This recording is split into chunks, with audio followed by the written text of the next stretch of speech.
Spreading the word, not the virus. Unraveling the AIDS epidemic among Latino men. When considering venereal diseases or STDs, modern day medicine helps alleviate some of the stresses that come with testing positive. However, what was it like when modern medicine could not provide these feelings of ease? More specifically, what was it like for Latinx queer bodies during the AIDS epidemic? Looking at a timeline from an HIV epidemic initiative, 1981 acts as a catalyst to what would later become a strong connection of STDs to queer bodies. However, the quote-unquote initial case is considered to have occurred in 1920. The history documents the first infection as a rare lung disease found in 5 previously healthy gay men living in Los Angeles. Inquisitively, after the initial outbreak, studies found that the highest caseloads were found in gay populations living in large metropolitan areas such as San Francisco and New York, which are important. Despite having no direct correlation to queerness, however, the growing number of male affected patients quickly made the concern for AIDS the gay men's crisis. But why gay men? This call for the gay man crisis made me interested in queer Latino bodies not only because of their queerness, but because of their non-white, non-citizen identity. This time was a monumental time for immigration policy. Rising shifts in immigration reform demonstrated an increase in immigrants entering the United States, making Latinx immigrants extremely present during the AIDS epidemic. Now you may be asking, why is this important? Hear me out. Remember the major cities where AIDS was emerging as a prominent health issue? Well, these same locations are popular sites for immigrant communities. To my surprise, I discovered that despite the lack of visibility of AIDS within our communities, AIDS most heavily affected the Latinx community. Drawing from the Centers for Disease Control and Prevention timeline, CDC reports that by 1983, only 2 years after the initial quote-unquote proper documented case, Latinos were reported to make up 14% of the total reports for that year.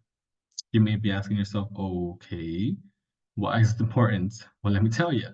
The National Library of Medicine recently found that HIV rates among migrants coming from low to middle income countries were disproportionately affected by AIDS. Again, you may be thinking, why does that matter? Well, consider this. You're a migrant coming from a low income country entering a capitalist society where income is pivotal to survival. We can make connection to migrants being disproportionately affected because migrants are more vulnerable to entering sex work for labor, especially considering many migrants lack proper status granting legally sanctioned or protected employment. Furthermore, another publication from the same journal argues for the importance of monitoring HIV risk among migrant immigration. Martinez Donate et al. Found that migrants traveling across the Mexico-US border were estimated to be at greater risk of contracting AIDS as they are quote-unquote exposed to contexts that may heighten their HIV risk. Being a Latinx migrant increased vulnerability to sex work and status allowed the opportunity to exploit their bodies. Not only were the 1980s seeing the rise of a deadly disease along its coast, but it also starkly missed the opportunity to memorialize queer bodies, allowing us to further grasp what it was like to be a queer Latino during the AIDS epidemic.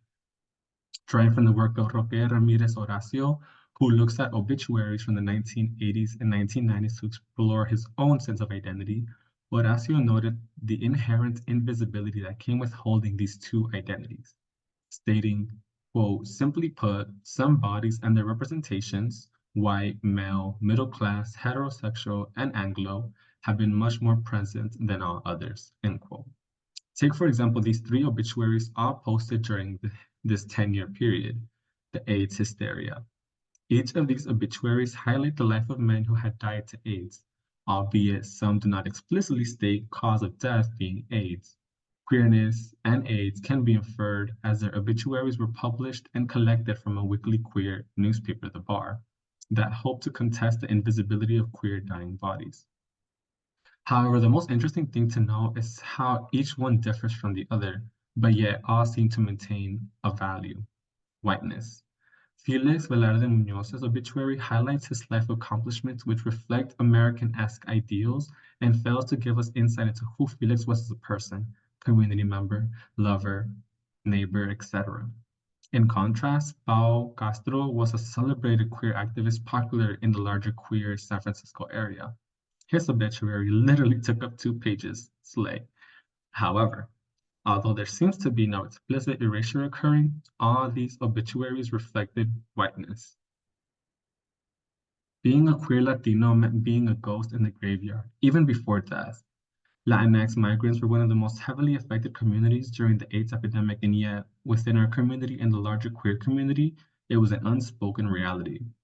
Not only was being non-white a disadvantage during the epidemic, but being an immigrant heightened the possibility of contracting venereal diseases as a result of relying on sex work due to lack of mobility without status. Visibility matters, and it is needed to combat stigmas that follow STDs such as AIDS.